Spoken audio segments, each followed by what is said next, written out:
Thank you very much indeed, and thank you to all of you for coming. I know that there's a lot of big events on today, and this is not an easy subject, but I can assure you this is an extraordinary book.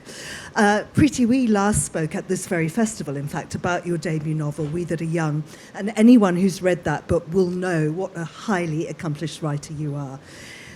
I've never read anything like Aftermath before. It's a groundbreaking book. It's a unique blend of, well, you can describe this better, but I'd say a unique blend of memoir, of court reports, of journalism, of literary criticism. It uses poetry, it uses anger, hope, and doubt to try and make sense of a very violent act. It asks the reader to trust, as the author, Preti, switches genres and narrative points of view. It interrogates state institutions, racism, history, to provoke thought and examine the role that we all play in shaping our society.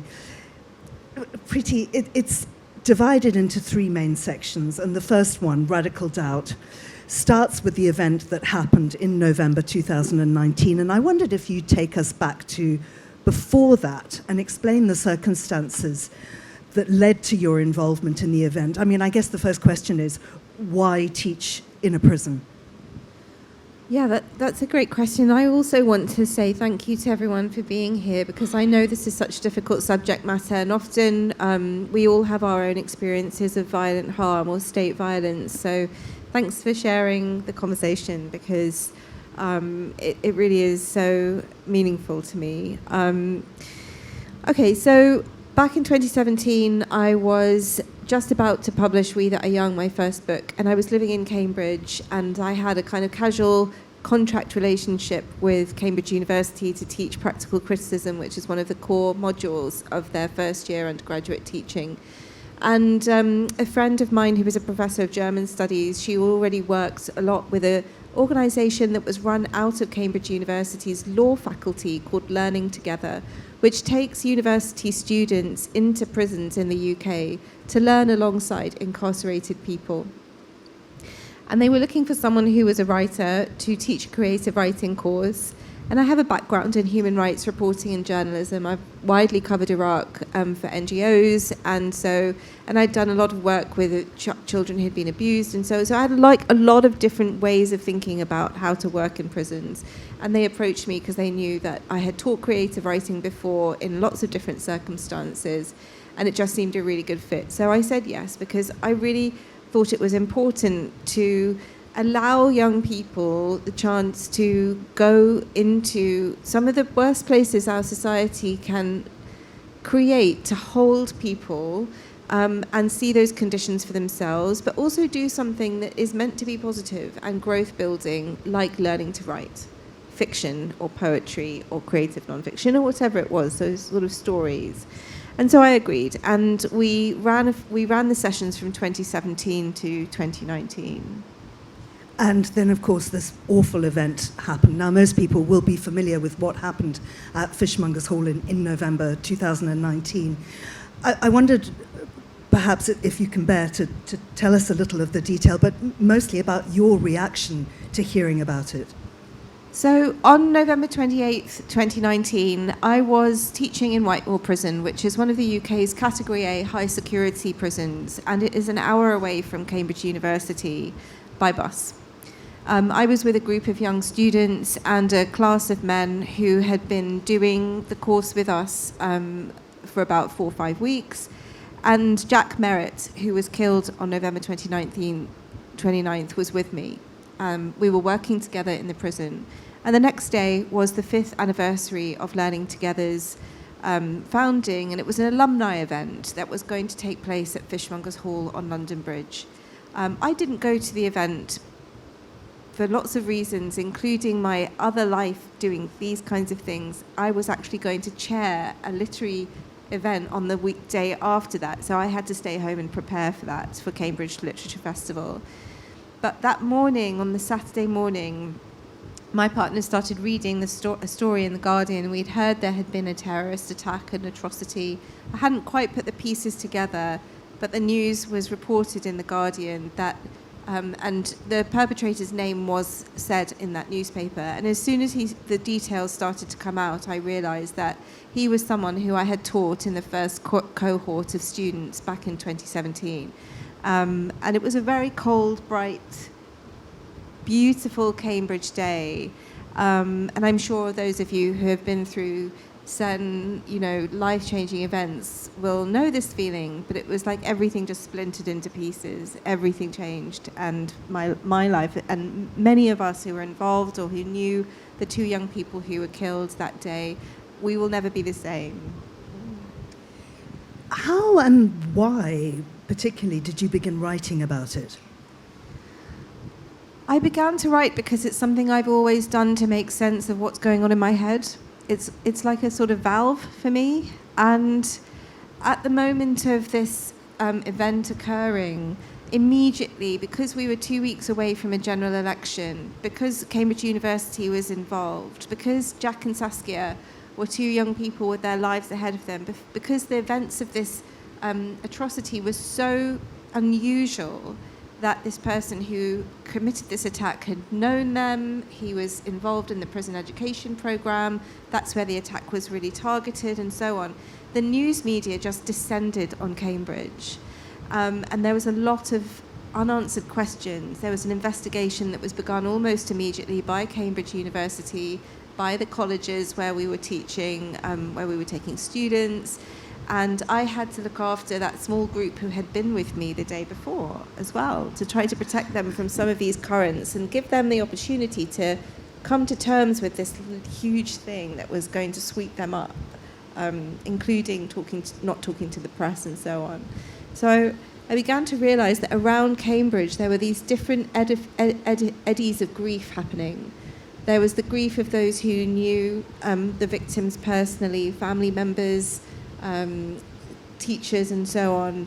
There were those of us who were involved in learning together who perhaps also knew the perpetrator, and that's much more complex.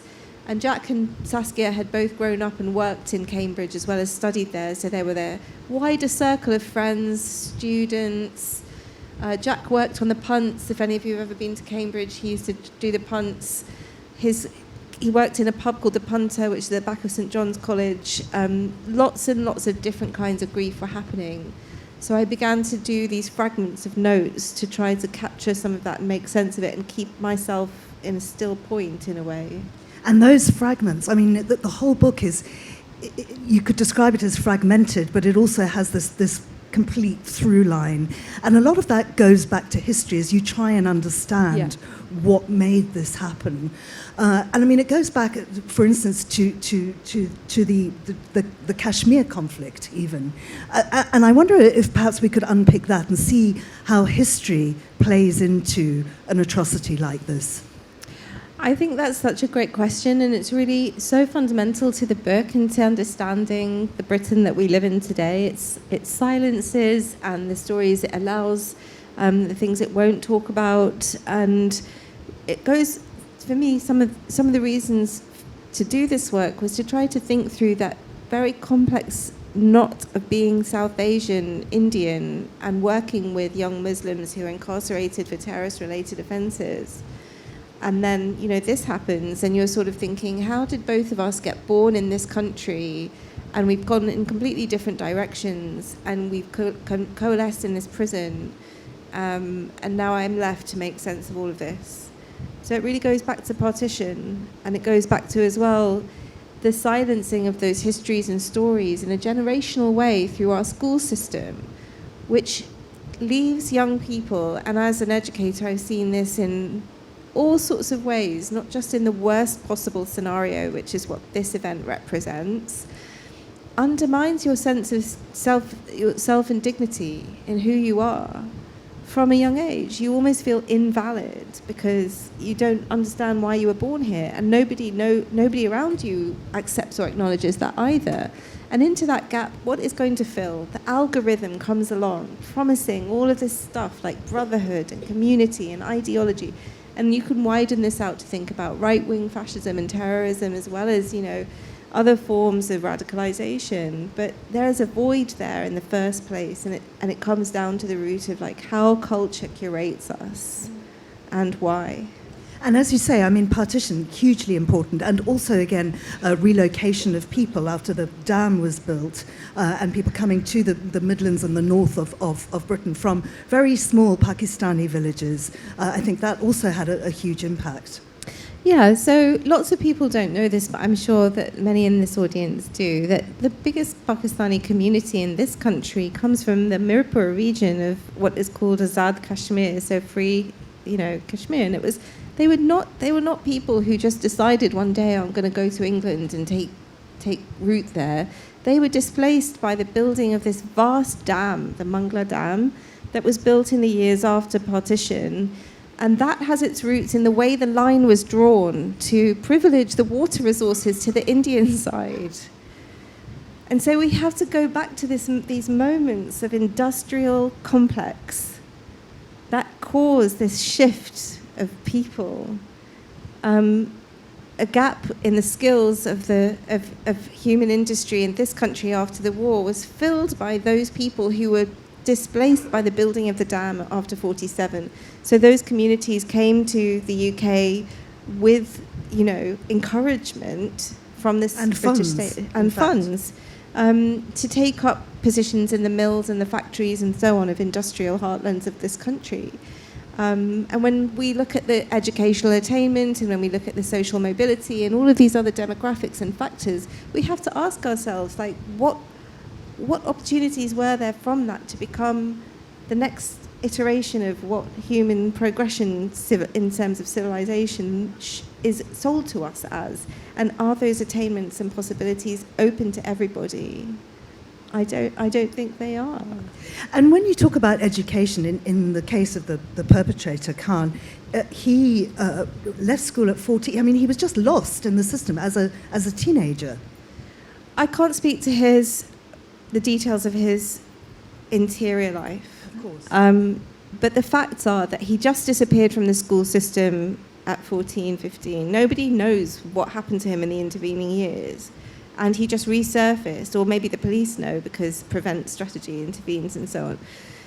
He just reappears at 19 in the criminal justice system, accused of plotting with a cell to bomb the London Stock Exchange, and immediately is sent to high security prison. So there was no sort of mitigation. There was no sort of, it's like, you are this, and therefore this is where you're going, and just disappeared into that extremely harsh system for the next 9-10 years. Well, tell us more about that system, because you're an abolitionist, and there's a lot wrong with the prison system, particularly about the way that people are convicted and held, sometimes when they even haven't had a direct hand in the actual crime. Yeah, so it's not kind of controversial to say that the criminal justice system in this country is very, very biased, and it's racially biased. There are huge disproportionate numbers of Black and Asian men in our criminal justice held within the prison system. And a point that the book makes is that it's important to look at this as in a sort of balanced way, because it really challenges what we think prison is for. What is it for? And what do we hope to achieve from it? These are very difficult questions for people to come up against. But when you have a system in which young Black and Asian men are more likely to be excluded from school, and then they're more likely to be stopped and searched by police, and then they're more likely to be told that their music is a form of gang culture that should be punished with being arrested, and then the police are going to intervene with them in a much more violent and harsh way. I mean, these are not controversial statements in any way. They're widely available in the facts and figures of our lives in this country. And then the sentencing is harsher. What communities are we making? Just to go right back to the beginning of this, Black women in this country are much more likely to die in childbirth than the equivalent social class of white women. That is extraordinary. It's like 7 times higher or something. How is that possible in 2023? What kind of youth is that going to leave? And what opportunities are there for them to then grow and develop in ways in which they can thrive? You talked about the prevent, and so that system is in place, but it's deeply flawed. I mean, there might be some teachers here in the room. The prevent strategy is really problematic. Yeah, that's true. And report after report says that it's Islamophobic, deeply, deeply Islamophobic, even though it also has to be said that the police itself has reported that the threat in this country is largely from the right wing, not from Muslim communities. I mean, it's just like, it's tricks of language, it's tricks of storytelling, it's tricks of narrative and what we choose to believe. And I think culture and literature has a huge responsibility for that. Absolutely, and I want to get onto that and to the structure of the book. But just before that, why was Khan not being monitored by the security services? I mean, surely there were many, many opportunities to stop this attack. I don't know if I haven't made this clear enough in the book, but he was monitored. But they didn't take any action. And as you say, if they'd asked you, you'd have said, absolutely don't let him come. Well, I mean, you're a creative writing teacher in a system which includes the university, the prison, the probation, the Home Office, MI5. Like, what is your voice in that scenario? And why would anyone even ask me anyway, or the equivalent creative writing teacher? But the sentence was transmuted on a point of law, right? So first of all, there was an indefinite sentence that then, like all of those kinds of sentences, got changed to being a determinate sentence. And that was the law. That is the law. So certain people who were on these indeterminate sentences they're now on determinate sentences, which means they have to be released. That's just how it was. There was no special case here. But there are some things that kind of raise eyebrows in this case, and one of them was that usually in our prison system, people are decategorized from A right down to D. So you become more and more into being in the world. In this case, this young man, Usman Khan, was released from 9 years in high security prison straight into community. It's very unusual, in fact. I mean, I can't think of another case where that would happen. He was wearing a tag. It had many, many restrictions on it, which would have been activated if he had broken them. So he was not allowed to use the internet unsupervised. I mean, I don't know exactly what the 37 license conditions were, but they included things like use of mobile phones, not being allowed to drive heavy goods vehicles, certain kinds of jobs he wasn't able to get. In order for him to get on the train to go to London that day, a huge amount of people in different organisations had to be on the same page and say, yes, let this happen. And they all did that together. Let's turn to the style of writing and your just wonderful way that you've employed all these different bits of literature, of court reportage and so on. And a word that you've invented, the atrocity, or atrocity. Tell us about that word. So a lot of my writing thinks about the breakages of language and what it can suggest, what words can suggest to us. And I think that's true for a lot of people who grow up bilingual. You look at words and you try to make sense of their meaning. And when I look at the word atrocity, I see something that's sort of sold to us as a singularity, an event that just happens out of nowhere that damages people, and then it's so shocking that it's like in a class all of its own. But I didn't really want to do that with this event because I didn't feel like it did have a singular. Yeah, I felt like it came from a long lineage of different narratives and different events that include the prison, that include Cambridge University, that include our education system and our histories and the way we talk about them. So I'm looking at this word and I'm thinking, okay, it says city, it's got this atro part, and a little helpful Google tells us that the atro part relates to cruelty and darkness. And then, as a writer, you have these moments where you're just like, that's exactly right. I'm breaking up this word so that everybody can see that this is not a singular event that happens in the middle of nowhere, out of nothing. It happens in a context, in a place.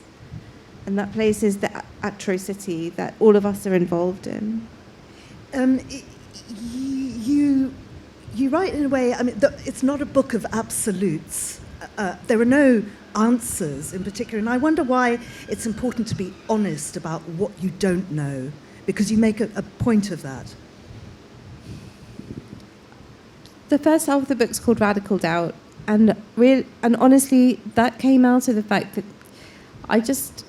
an event like this, or if you've ever had a huge grief or a shock, really just takes away your sense of trust in the world in a way, and trust in language. And I think for me to write the book in the first place with the doubts that I had in my own mind about what happened, what I did know, what I didn't know, and the doubts of my own memories as well, because, you know, looking at the picture of the guys who I knew in Whitemoor, you know, it's hard to say, like, who is going to be a recidivist and who is not. Society has a huge part to play in how people are treated when they are released from prison as well. How do we keep people safe of themselves as well as each other? So the only way to really approach a subject like this, which is so complex, is just to be honest about the fact that you just don't know anything. Yeah. The craft and the structure of the book and how it mutates is absolutely fascinating. Why do you switch from first to second to third person as you're writing? I mean, again, this has to do with responsibilities and narrative responsibilities. So when, you know, I was not like at the core of grief of this, obviously Jack's parents and Saskia's parents, that's their heart. The heart of the book is about that, and they're the people at the very center of this. And yet there was a particular way that I was involved as a South Asian Indian woman and the teacher of writing who knew both the victim and the perpetrator. So the first person really belongs to that. And the project of trying to work out how to write about it belongs to that first person. And that was the only honest way to do it, because I cannot speak for anybody else in this situation. The second person has to do with thinking about culpability and inclusion and empathy, and how the sort of form of the you in fiction operates on our imaginations to say, okay, the author's talking to me in a particular way.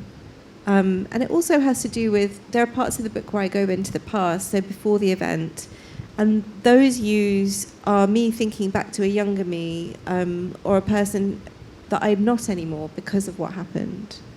And the third person is more of a kind of academic critical voice, I suppose.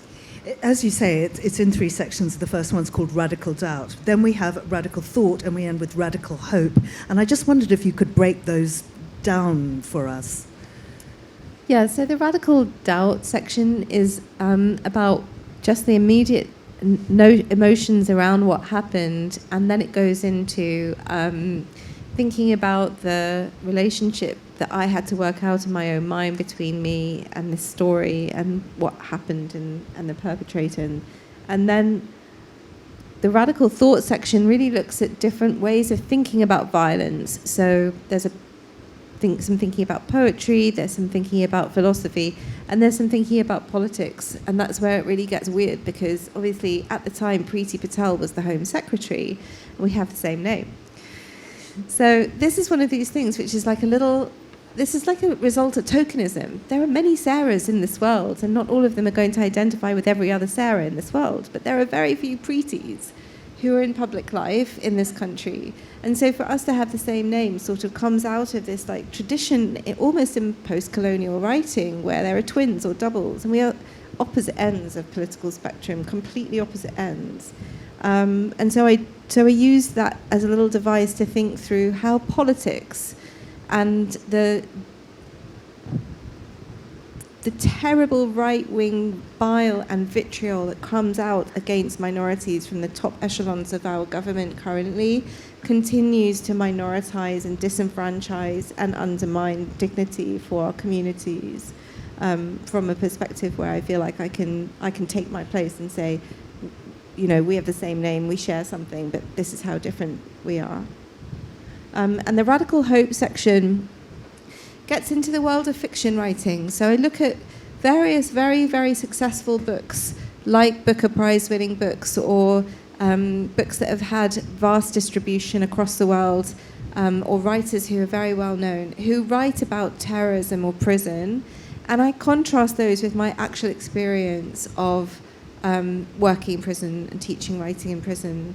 And for me, that was like a way of thinking through the ethics of representation in novels, and how people who are incarcerated or people who end up in those positions are shown in certain kinds of books, especially thinking about 9/11 and its after effects and so on in the work of writers like Don DeLillo, Margaret Atwood, and then obviously with the second person, Reluctant Fundamentalists, and big books like that. I mean, because the book actually asks, what is writing for? And what is the answer to that? And what is reading for? Lots of us want to believe it's for empathy, but I'm not sure about that, because there is an aspect of it that's for entertainment. And I think once you shut a book, you can walk away feeling good about the fact that you've finished a book. It doesn't mean that you're going to see the guy who's delivering your chicken differently, right? There's something to do with like the way which we have got used to ways of thinking about narrative that are comforting and cathartic, but they don't necessarily translate into social justice. And I'm a political writer, even in my fiction, and I think that it's our job as writers to try to push that further all the time. Does that answer your question? It does. I mean, you know, when you first start reading the book as a reader, you feel quite unsafe because you're darting around in all of these different places. And we have poetry, we have the transcripts from the inquest. We're not quite sure where you're going. And you ask us to trust you. And in a way, the book is about trust. And we do. And once you sit back and think, okay, she's going to take us there, you get so much from it. I mean, it's just extraordinary to me. And I wonder about that decision to use all those different source materials, which are beautifully footnoted as well. Thank you. Intertextuality, as you know from We That Are Young, is such a big part of my method as a writer. It feels like the combination of ethics, politics, and aesthetics is where I really make the work and bring the voice out to say the things that I really want to say. So the aesthetic part of this is equally as important as the ethics part and the politics part. And because I was in such a sort of spin of doubt of trying to find ways to make sense of, I wanted to replicate that experience on the page. And I wanted to do it in such a way that showed that there is a genealogy to writing about trauma and violence and injustice that belongs in poetic tradition, that belongs in history, and the ways in which writers have tackled that, or civil rights movement, and so on and so on. And the only way to do that is by weaving in those voices into the text. And I think referencing and citation is a feminist act. So that is why a lot of the writers that you'll see referenced in Aftermath are women writers as well. And black and brown women writers in particular. Yes. Yeah, apart from, of course, Adrienne Rich, and she just gets a free pass. How accountable should literary culture be for the way we find ourselves now? Wow. I mean, we need a whole bottle of wine and 10 sessions on that one. I think it's it should be very accountable. Really, I do. And I think you're as a person who reviews, as a person who reads so widely across different genres, I kind of want to ask you that, because as a writer, I know the answer for me, and I know how I want to approach my work from that part. But you're the person who's sort of seeing the overview of culture. So what do you think? I do think it absolutely should be accountable, but at the same time, we need to hear from all views. We need to see the truth out there. I mean, this goes maybe back to the whole debate about, do you change Roald Dahl's books, for instance? Are you writing, must you write for today's audience, or do we only understand how we did things wrong by reading what was written at the time? And I think we need to be able to say, that's how we did it. We don't do it now. I don't know about the whole Roald Dahl question because it's sort of passed me by a little bit, but I will say that I think the problem necessarily isn't what's written, but it's what the market decides is valuable. The millions and millions of books sold by a particular writer versus, the tiny number that might be sold by someone who's equivalently saying the opposite thing with extreme talent and beauty and skill, but they can't sell their book, and if they do, it's a small press, and it's 300 copies, and it doesn't get reviewed, and there's a whole kind of, and I'm literally telling my own story here, so. And does that then go back to education, and not just education of the readers, but education of the publishers, who obviously must take responsibility for this? But that's the market industry. I mean, I'm not going to stand up and tell, the head of Bloomsbury take responsibility for culture, right? Like, they would never accept that responsibility. They'd be like, oh, look at all these books that I've published, and I'm fine. So what are you talking about? Or they say, certain communities don't read. We can't sell these stories. These stories don't make sense to us because they're written in languages and from backgrounds that we don't understand, or they're not the kinds of narratives that we want to hear from those communities. So if you want to get published and take your place alongside, £1 million bestsellers, literary fiction advances, then tell us the assimilation story. Tell us the kind of history of your struggle towards becoming something that we can feel comfortable with. And I think it's changing. I hope it's changing, but I think it's still, we have such a long way still to go. I mean, you really make that point, saying that as an Asian woman, you're not going to conform to that, that whole trope, if you like. And it absolutely is time that we're seeing, murder mysteries that have nothing about the thorny-topped acacia coming out of Africa. Right. The whole kind of exotica of otherness.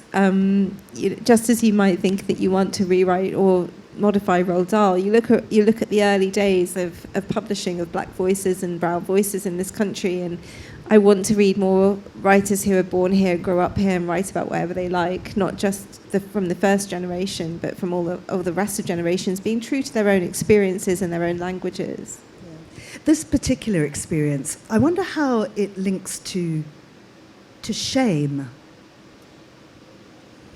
I mean, I think it's all about shame.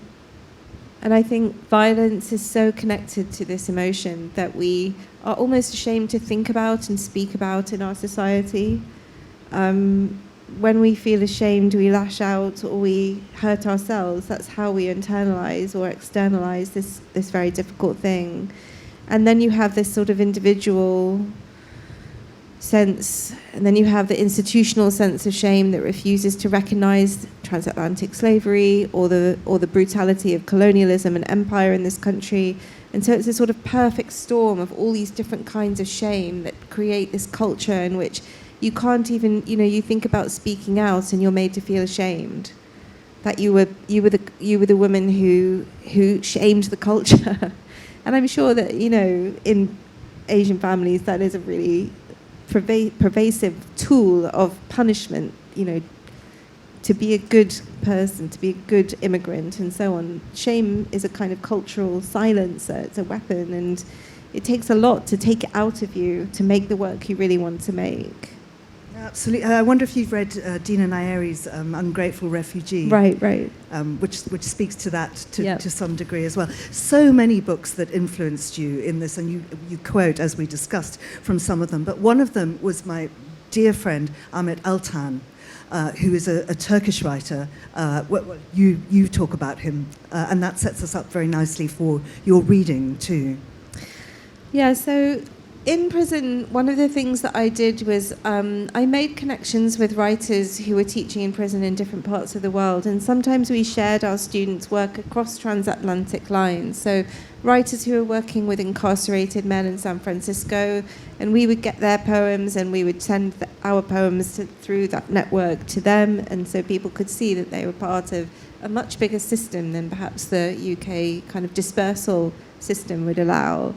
And then there's the kind of contrast that I'm thinking through in the book about which kinds of prisoners are sort of socially acceptable versus those who are not, who are supposed to be shamed and sort of stuck away in terribly punitive conditions. And of course, the prisoners like Ahmet Altan, who have been incarcerated for free speech issues in places like Turkey or India, even for being, I can't think of the word, but it's almost like you offend the state, right? So that's why he was incarcerated. And he wrote this beautiful piece called "In Prison, the Lack of Resources Improves Your Creativity," which is a really difficult thing to sell a group of guys who live in prison.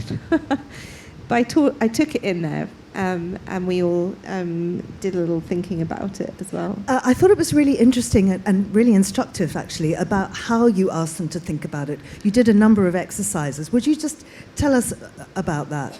Okay, so I think the piece is actually called "Voyage Around My Cell." And, you know, when you teach creative writing, it's like very important not to promise literary stardom or focus on the outcome, because once the human mind engages with the process of creativity, that's the point at which self-esteem begins to build. And so all of these classes are really like craft, very, very craft focused. So Ahmet Altan wrote this piece called "Voyage Around My Cell," and I took it to my class in Whitemore, and I got the guys to do their own pieces, "Voyage Around My Cell." And the stuff they came up with was just phenomenal, because no one can talk about that except them in their own ways. Was it good writing? I don't have a value judgment on that. The point was they made something they felt like they had expressed something through, and that's a fundamental human right. And the way you also got them to do haikus, and how you told them to do that, to introduce a feeling, to introduce a season, and then to drop that into their writing. I just thought that all of that was just fascinating. I mean, that's something that's just creative writing teaching. That's not specific to the prison environment. You know, people say that writing can't be taught, but I think it can, to be honest. Yeah. Why is writing, why is art so important in prisons, particularly now that it is actually being threatened? It's important for everybody. It's important from primary school onwards. 10, 15 years of austerity in this country, as everyone here will know, has decimated arts and cultural education and access, from libraries to people working in schools to closure of art rooms and facilities, all the way up through to university, where fine art departments are under threat, or learning English language literature. And you know, what is the society we're creating out of that? It's a society which can only be capitalist. It can only be about production and turning us all into constant workers. Where is all our creative energy going to go? It's one of the first things we do as children, to pick up a pen and draw on the wall. It's an instinct. And it says something to us. Look, I made my mark. Yeah. Like, quite literally, I made my mark. And that's something that I think, when you're dealing with a population locked away in a system where the majority of them did not finish school, you cannot reverse the harms of the school system on those minds, but you can offer a bit of respite for a couple of hours, where you might make something that feels good to do. Would you read a bit for us? Sure.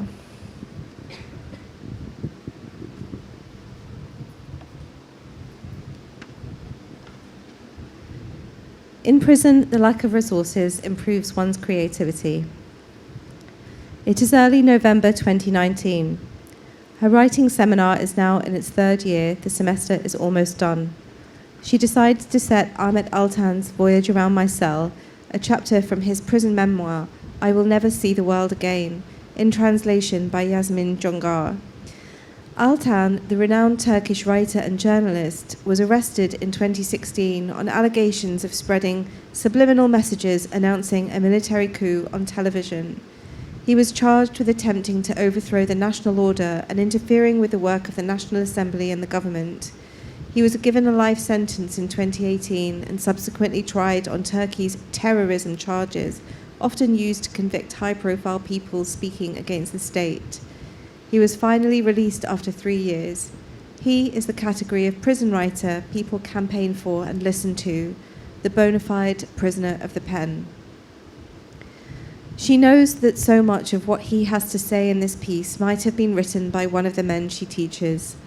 The description of the dimensions of the cell, an invitation in to think about place as feeling, the question of hours locked down, and an ability to think about time as a condition for reflection, the details of materiality, the plastic trestle table, the stackable chairs, a way to show how the objective correlative might work for difficult emotions, the things that become precious when those are all there are.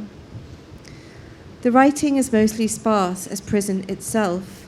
The students might also have something to say about the moving descriptions of abundance and scarcity, Altan's observation that in prison the lack of resources improves one's creativity.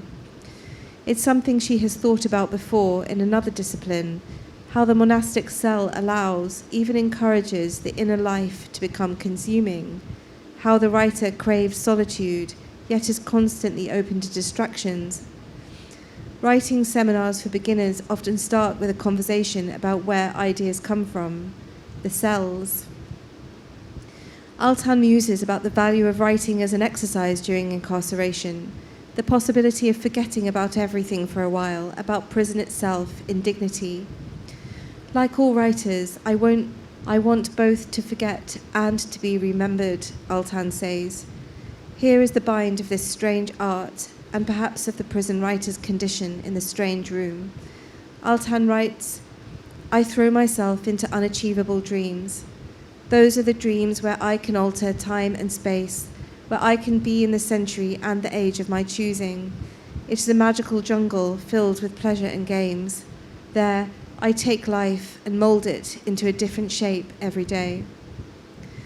This is the kind of freedom she thinks that these writers get from those 2 hours spent writing together, with a group of young students who make the journey from the heart of the Atro city to what society considers its underworld, to work alongside them. And the same happens to them. The writers in her class of 2019 wrote their own Voyage Around My Cell pieces, all of them considered, crafted, fresh interpretations on the theme. Some of the men argued with Altan. He got it wrong. The cell can be a solace, one said, from the rest of the prison, offering some kind of dignity when it is hard to hold on to inside oneself, even while a sentence lasts into years. Trying to capture the sense of something and release the joy of writing in the capture, in form. The prison courtyard here is quite sparse, she understands. In Altan's piece, which contains some whimsy, the kind rarely expressed by her students, courting birds drop pale flowers on the prison yard as they fly overhead, and the prisoners pick them up and take them inside. The next morning, he writes, the wardens come in and take them away. Flowers are forbidden in the prison.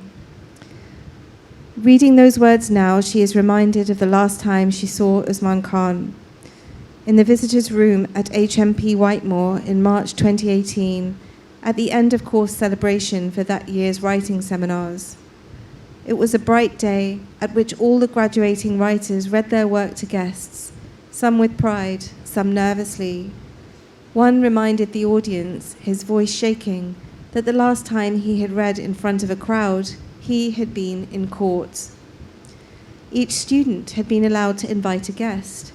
Friends, family members, university representatives, and a member of parliament mingled with the men. Characteristic of the prison's faith in the education programme, it was allowed that tulips could be brought in to decorate the tables of the meeting room. At the close of the day, everyone took a bunch and offered stems to each other. As we left, visitors reclaimed the prisoners' flowers, and we took them home with us.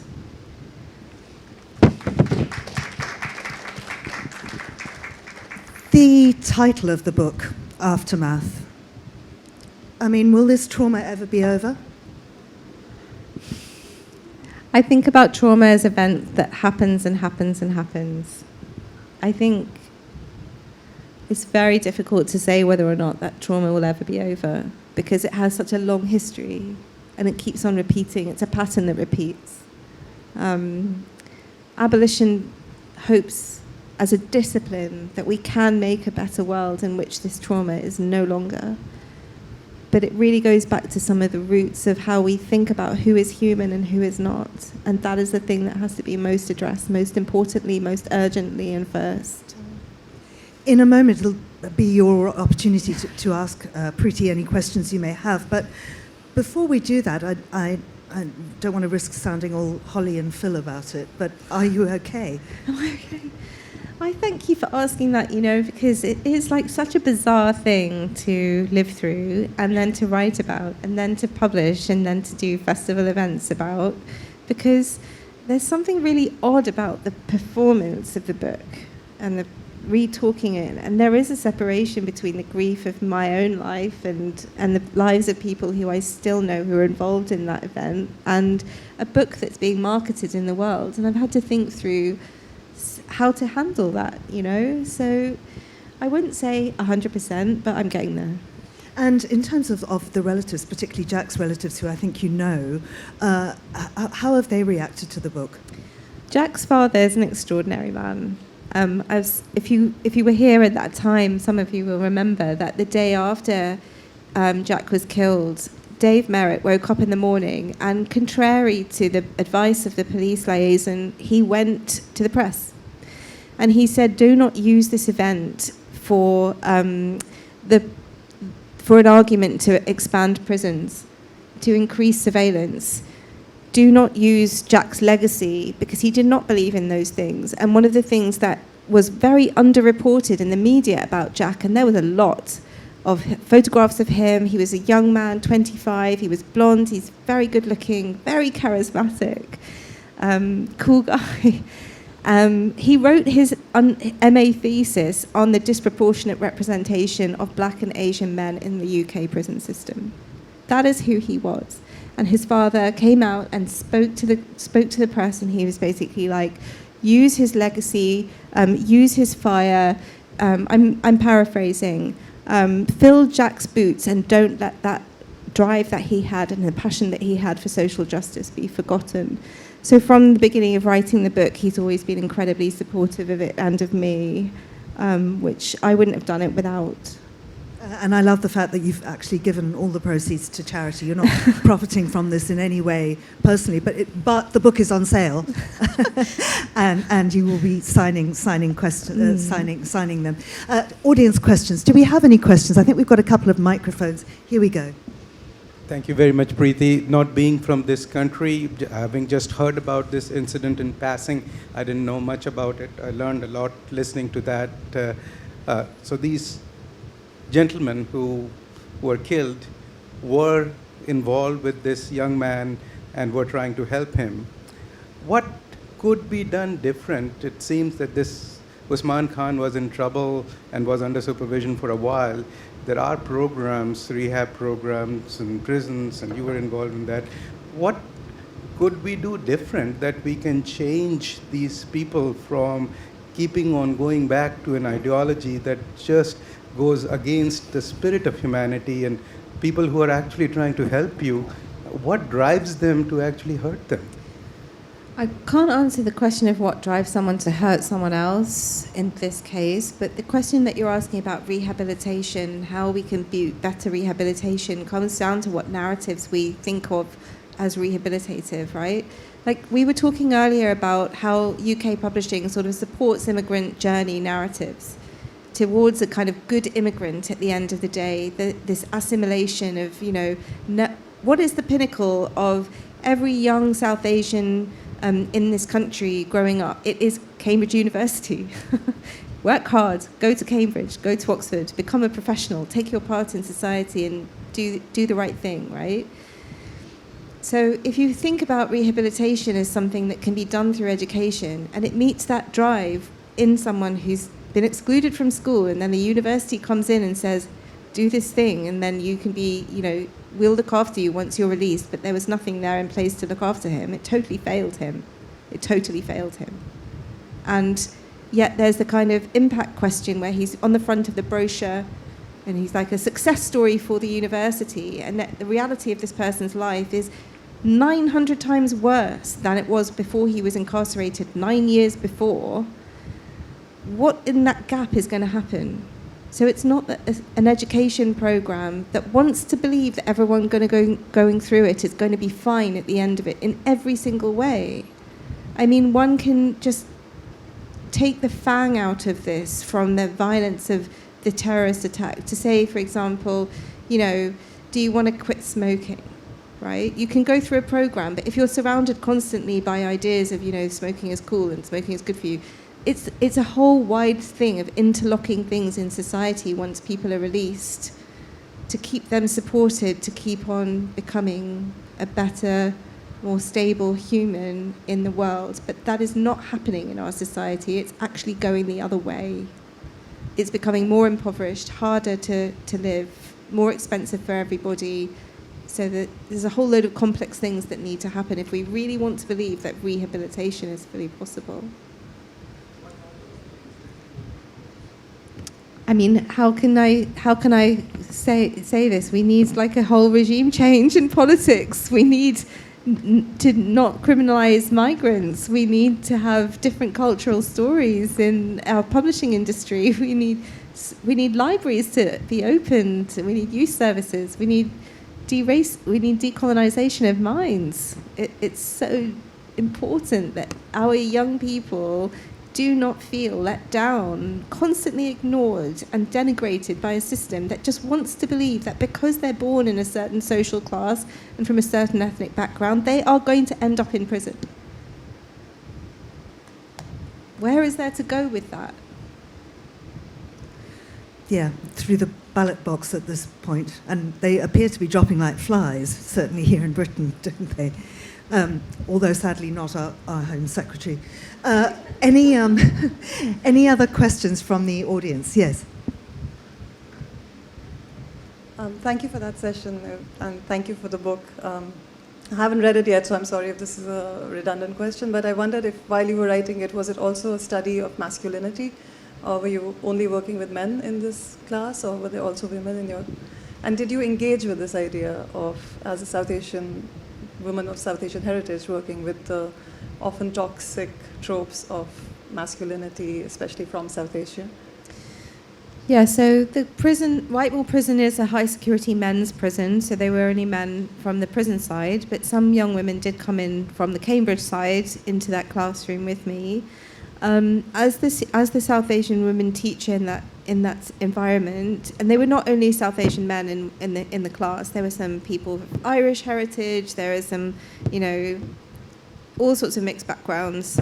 But the positionality of me as a South Asian woman teaching in that room is often quite striking.